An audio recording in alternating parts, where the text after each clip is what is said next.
Hello and welcome everyone the online गुरु में मैं सुनील शर्मा आप सभी का स्वागत करता हूं। जैसा कि आप सभी जानते हैं आज 4 जून 2022 के दिन RIMC जून 2022 का एग्जाम कंडक्ट हुआ है और मैथमेटिक्स का पेपर मैं आपके सामने प्रेजेंट कर रहा हूं।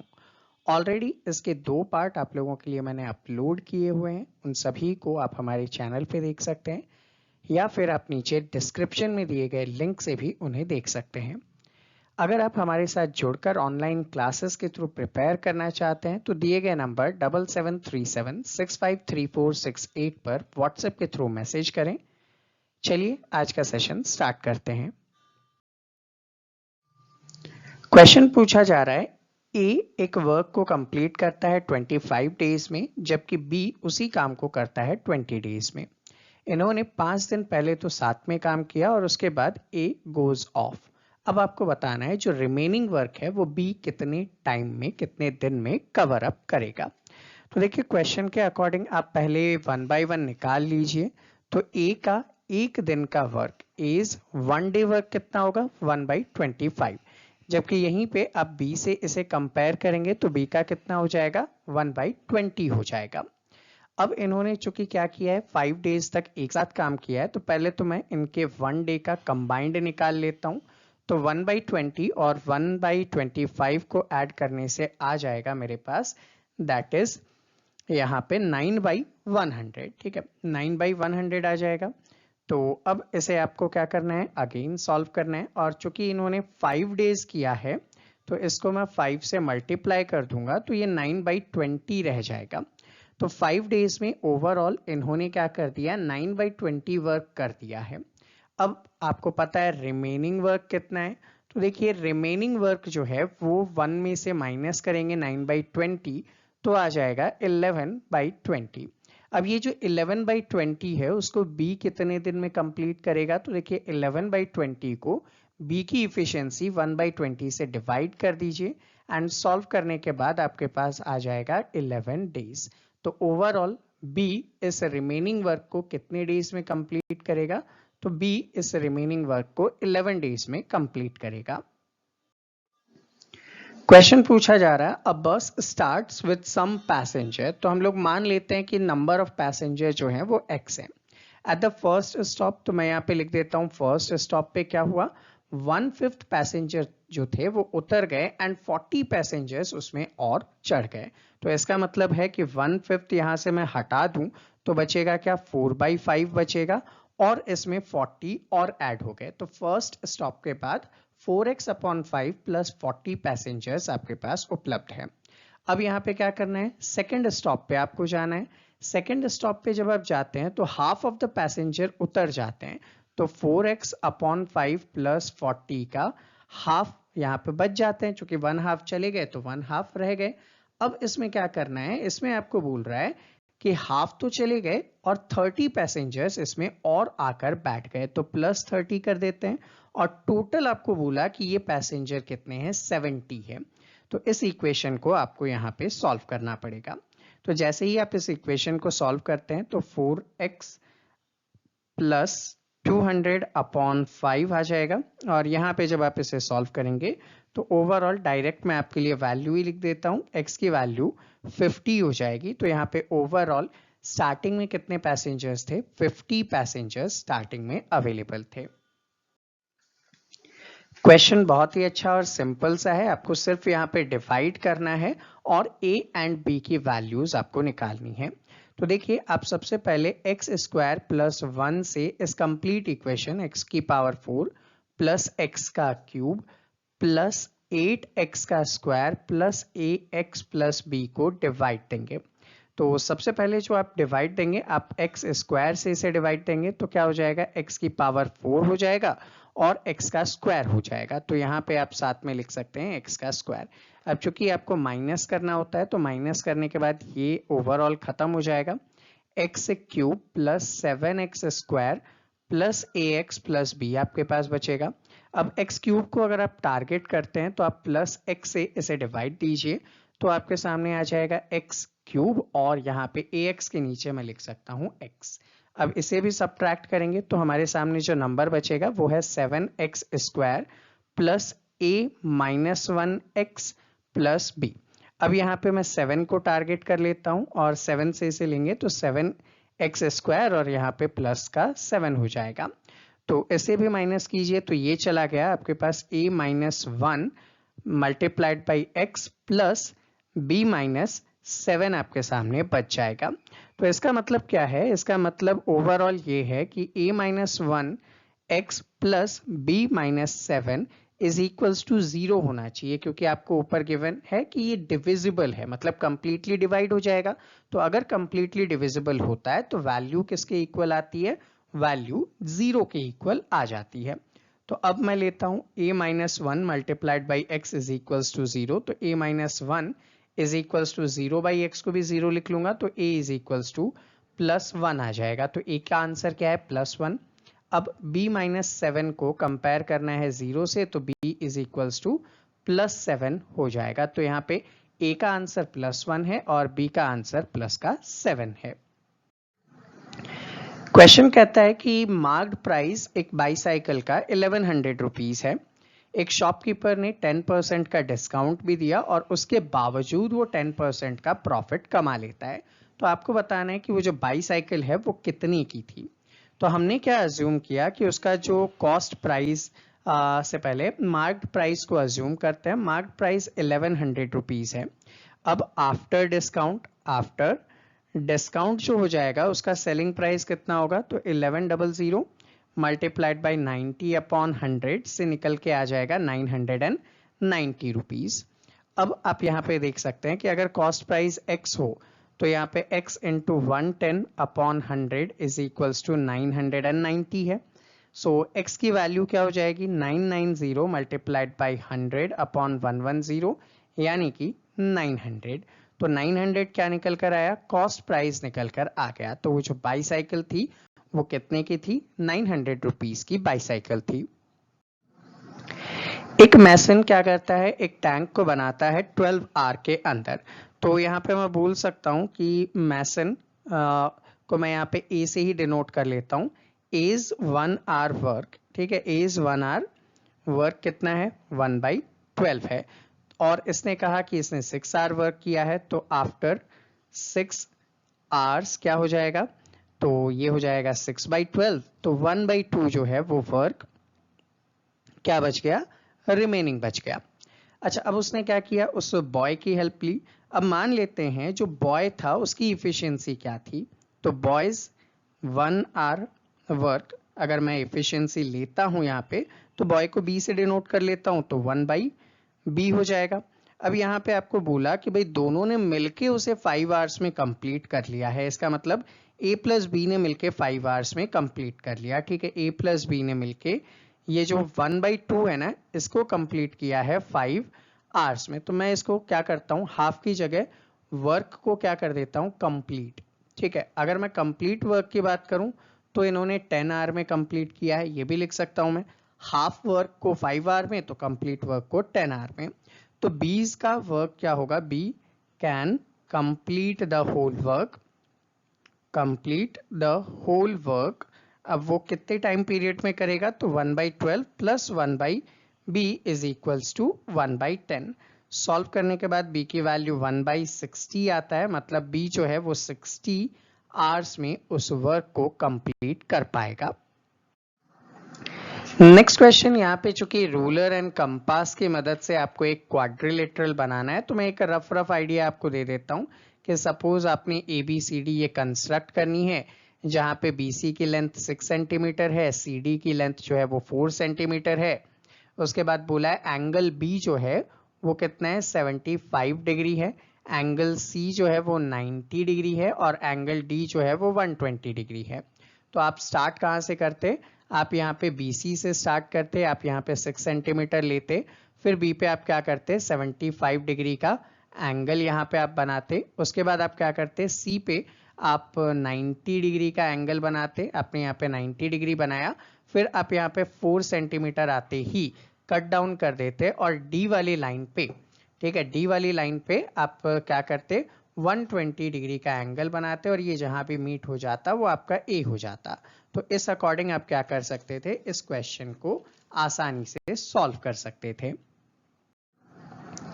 अब जो क्वेश्चन है, ये क्वेश्चन बहुत ही इंपॉर्टेंट मार्क करूंगा मैं, क्योंकि बहुत टिपिकल है और शायद ही कुछ एक या दो बच्चों ने इस क्वेश्चन को सॉल्व किया होगा। तो देखिए यहाँ पे दो कैंडल हैं, जिनमें से एक कैंडल 3 सेंटीमीटर लॉन्गर है देन द अदर, और बोला गया कि एक को आपने 5:30 पे लिट किया एंड शॉर्टर को 7 PM पे लिट किया है। 9:30 पे दोनों ही जो हैं उनका लेंथ सेम हो जाता है एंड लॉन्गर वन 11:30 पे खत्म होता है और शॉर्टर वन 11 PM पे खत्म होता है। तो दोनों की ओरिजिनल लेंथ आपको बतानी है। तो मान लेता हूं कि जो लॉन्गर वाली है उसकी लेंथ कितनी है, x सेंटीमीटर, और जो शॉर्टर है उसकी मैं मान लेता हूं y सेंटीमीटर। तो एक बात बताइए, टोटल टाइम, ठीक है, टोटल टाइम जो लॉन्गर वाले को लगेंगे वो कितने लगेंगे? तो भाई 11:30 पे आपने उसे ओवर किया, 5:30 पे उसे स्टार्ट किया, तो 6 आवर्स का तो उसे टाइम लगा है जलने में, ठीक है। तो उस अकॉर्डिंग उसकी जो टोटल लेंथ होगी वो कितनी हो जाएगी? लेंथ को L लिख देता हूं मैं, किस वाले की? लॉन्गर वाले की मैं बात कर रहा हूं। तो x आपने अज्यूम किया था तो क्या हो जाएगा? 6x हो जाएगा। ये मेरे लिए इक्वेशन नंबर 1 मान लेता हूं मैं। अब ऐसे ही जो शॉर्टर है, ठीक है, शॉर्टर के लिए मैं बात कर रहा हूं, तो शॉर्टर वाला जो है वो 11 PM और स्टार्ट हुआ 7 PM पे। तो 11 PM और 7 PM के बीच आप बोलेंगे कि 4 आवर का टाइम पीरियड आपको लगा। तो ऐसे ही जो टोटल लेंथ है किसकी? शॉर्ट वाले की, वो कितनी हो जाएगी? तो आप बता देंगे कि 4y हो जाएगी और इसको आप इक्वेशन नंबर 2 का नाम दे देते हैं। अब यहाँ पे क्या करना है, क्वेश्चन के अकॉर्डिंग हम लोग अगर आगे बढ़ें तो अकॉर्डिंग टू द क्वेश्चन जो लॉन्गर वाला है वो कितना है? 3 सेंटीमीटर लॉन्ग है। तो ऐसे में मैं लिख सकता हूं कि भाई 6x minus 4y is equals to 3। दोनों को कंपेयर कर दिया, दोनों के डिफरेंस को, तो इक्वेशन नंबर 3 मैंने यहाँ पे जनरेट कर लिया जो दोनों की लेंथ से रिलेटेड था। अब क्वेश्चन क्या कहता है कि एट 9:30, ठीक है, 9:30 पे क्या हुआ? बोथ जो है उनकी लेंथ कैसी हो गई? सेम लेंथ हो गई है, ठीक है। तो ऐसे में जो लॉन्गर कैंडल है वो कितना बर्न हुआ? ठीक है, तो मैं यहाँ पे बर्न निकाल रहा हूं। लॉन्गर कैंडल कब तक? तो अप टू 9:30 तक, तो वो 4x बर्न हो चुका है, ठीक है। जबकि शॉर्टर यहाँ पे अगर मैं बात करूं टोटल लेंथ लॉन्गर कैंडल की अब कितनी हो जाएगी? तो टोटल लेंथ जो है वो कितनी हो जाएगी? 2x हो जाएगी। इसको मैं इक्वेशन नंबर 4 दे देता हूं, माइनस करके आया है 6x में से, ठीक है। सिमिलरली अगर मैं बात करता हूं शॉर्टर वाले की, कब? 9:30 पे, तो 9:30 पे वो कितना बर्न कर चुका है लेंथ? 2.5y सेंटीमीटर के इक्वल आ गया होगा, और टोटल लेंथ कितनी हो जाएगी उसकी? तो टोटल लेंथ हो जाएगी 9:30 पे 4y में से 2.5y को माइनस करोगे तो 1.5y आ जाएगा। ये मेरा इक्वेशन नंबर 5 है। अब मैं क्या करता हूं, इक्वेशन नंबर 5 एंड 4 को, अगर मैं 4 एंड 5 को यूज करता हूं तो 2x is equals to 1.5y, इसको सॉल्व करूंगा तो x की वैल्यू 3y/4 आ जाएगा। सेम एज x की जो वैल्यू है इसको इक्वेशन नंबर 3 में पुट करता हूं तो 6x minus 4y is equals to 3 है। सॉल्व करने पे y कितना आ जाएगा? 6 सेंटीमीटर पर आर की रेट से बर्न हो जाता है। तो अब y की वैल्यू को पुट कर दो, तो ऐसे में x is equals to 3y/4 था, सॉल्व करोगे तो 4.5 सेंटीमीटर पर आर आ जाएगा। तो ये तो इनकी बर्निंग रेशो हो गई। अब बात आती है टोटल लेंथ की। तो टोटल लेंथ आपको पता है एक की तो 6x है, यानी कि यहाँ पे कितना हो जाएगा? 27 सेंटीमीटर हो जाएगा। एंड जो शॉर्टर वाला है उसका क्या हो जाएगा? -3 यानी कि 24 सेंटीमीटर हो जाएगा। तो लेंथ कितनी है? 27 एंड 24, ठीक है, 27 और 24 सेंटीमीटर यहाँ पे इस क्वेश्चन का आंसर है। आप इस क्वेश्चन को लेके ज्यादा पैनिक मत कीजिएगा, क्योंकि मेजॉरिटी वाइज स्टूडेंट इसे सॉल्व नहीं कर सके होंगे, ठीक है। A number of 3 digit has the 100 place की जगह 4 times the unit place digit and the sum of the 3 digit is 14। अगर उनको रिवर्स करते हैं तो डिक्रीज करके 594 हो जाता है। तो मान लेते हैं लेट टेंस प्लेस पे क्या आएगा? x आएगा एंड यूनिट के प्लेस पे मैं मान लेता हूँ y।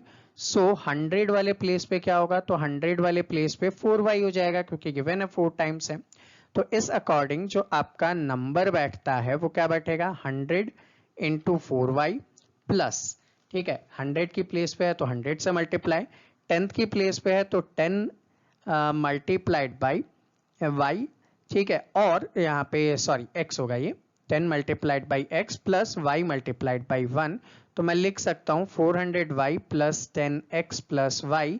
तो नंबर क्या होगा, 400y प्लस 10x हो जाएगा। ठीक है, आगे बढ़ता हूँ। अब यहाँ पे क्या बोला, नंबर को आपने रिवर्स किया है, तो रिवर्स करने के बाद नंबर क्या हो जाएंगे, 100y plus 10x plus 4y। तो इसको जब आप सॉल्व करेंगे तो 104y प्लस 10x हो जाएगा। अब क्वेश्चन के अकॉर्डिंग अगर आप चलते हैं तो क्वेश्चन में ये भी गिवन था कि x plus y plus 4y is equals to 14 है, तो x plus 5y is equals to 14।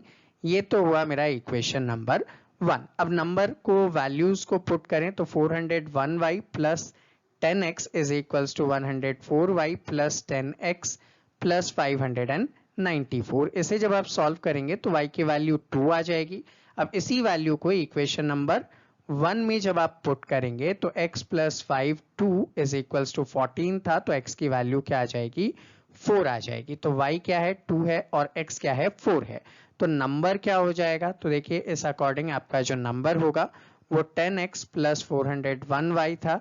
तो यहाँ पे 10 इंटू 4 प्लस 401 2, तो सॉल्व करने पे 842 आ जाएगा। देखो तीनों का सम 14 है, इससे 4 टाइम्स बड़ा है, तो यही आपका यहाँ पे आंसर है। A man sells an article at a profit of 25%। आपने 25% प्रॉफिट पे बेचा, 20% लेस पे लेकर आते और 10.5 कम पे बेचते तो 30% का प्रॉफिट होता। कॉस्ट प्राइस बताओ। तो यहाँ पे मान लेता हूं मैं कि कॉस्ट प्राइस क्या होगा, 100 रुपीज होगा।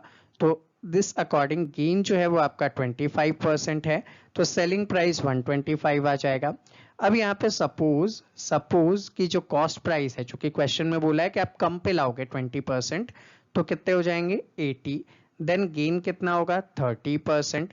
तो इस अकॉर्डिंग सेलिंग प्राइस कितना होना चाहिए, आप परसेंटेज वाइज निकाल लेंगे तो 104। अब इन दोनों का जो डिफरेंस है वो कितना है, 21 का डिफरेंस है। तो यूनिटरी मेथड में कंपेयर कर लो, 21 का डिफरेंस है ऑन 100, तो 1 का डिफरेंस 100 बाई 21। एंड क्वेश्चन के अकॉर्डिंग डिफरेंस कितना है, 10.5 का डिफरेंस है, तो 100 बाई 21 मल्टीप्लाइड बाई 10.5 सॉल्व करने पे क्या आएगा, 50 आएगा।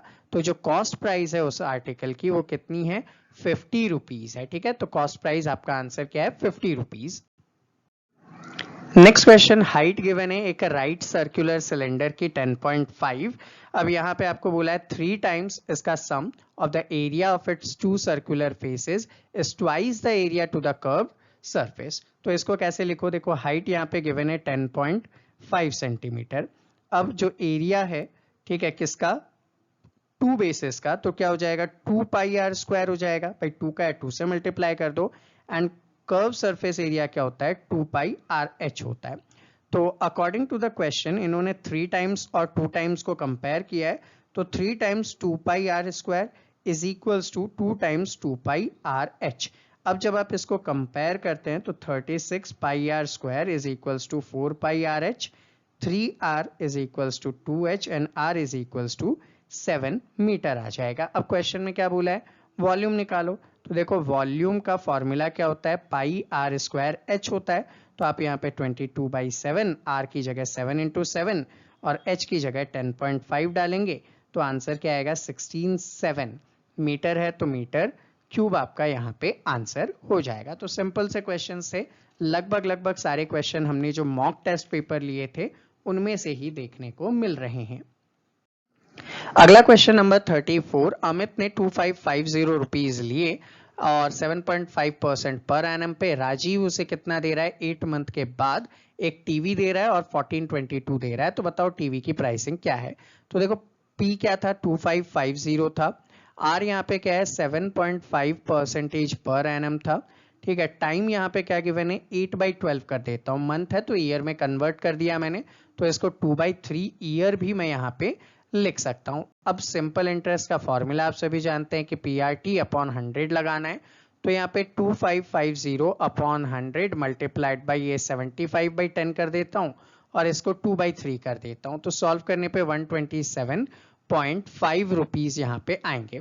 तो अमाउंट कितना होता है P प्लस SI, तो 2550 प्लस 127.5, तो 2677.5 रुपीज इसको देने थे। लेकिन इसने क्या किया, इसने रिटर्न किए सिर्फ 1422.50 प्लस टीवी। तो मैं ये कर सकता हूं ना कि 2677.5 is equals to 1422.50 plus TV. तो यहाँ पे जो टीवी है उसकी वैल्यू कितनी आएगी, 1255 रुपीज यहाँ पे इसकी वैल्यू आ जाएगी। ठीक है, तो टीवी कितने का था, 1255 रुपीज का था। एंड द लास्ट क्वेश्चन, आपको एक टेबल गिवन है और इसके अकॉर्डिंग आपको क्या करना है, पाई चार्ट बनाना है। देखो पाई चार्ट जब भी बनाते हैं तो एंगल कितना होता है, 360 डिग्री। तो आपको सारे एंगल्स को 360 पे कंपेयर करना है। तो यहाँ पे पेपर कितना होगा, तो 360 का 35%, सेम एज इसको जब सॉल्व कर लोगे तो 126 डिग्री आ जाएगा। अब आपसे पूछ क्या रहा है, प्रिंटिंग। तो प्रिंटिंग कितना हो जाएगा, 360 इंटू 20/100, तो ये हो जाएगा 72 डिग्री। इसके बाद आपके पास क्या है, बाइंडिंग।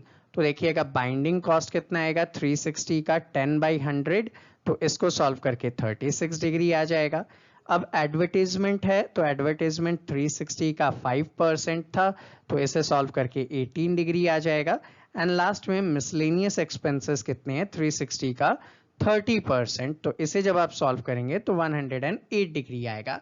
तो जब आप ऐसा एक पाई चार्ट बनाते, एक लाइन खींचते, अब आपने स्टार्ट किया 126 डिग्री, ठीक है, यहाँ पे 126 डिग्री किया और इसके ऊपर आप पेपर लिख देंगे। उसके बाद जैसे 72 है तो यहाँ पे 72 डिग्री और आपने प्रिंटिंग लिख दिया यहाँ पे। ठीक है, सेम एज अब 36 डिग्री है तो 36 डिग्री पे आप क्या कर देंगे, बाइंडिंग कर देंगे। ठीक, सेम एज 18 डिग्री है तो आपने 18 डिग्री बनाया और यहाँ पे क्या लिख दिया, एडवर्टाइजमेंट। रेस्ट 108 डिग्री है, किससे रिलेटेड है, मिसलेनियस एक्सपेंसेस से रिलेटेड है। तो स्टूडेंट ये था हमारा आज का सेशन। आई होप आप सभी को इजीली समझ में आया हो। एंड अगर आप भी हमारे साथ जुड़कर ऑनलाइन क्लासेस के थ्रू प्रिपेयर करना चाहते हैं और RIMC के अपने ड्रीम को फुलफिल करना चाहते हैं तो दिए गए नंबर 7737653468 पर व्हाट्सएप के थ्रू भी मैसेज ड्रॉप कर सकते हैं। मिलते हैं आपसे अगले सेशन में, तब तक के लिए जय हिंद।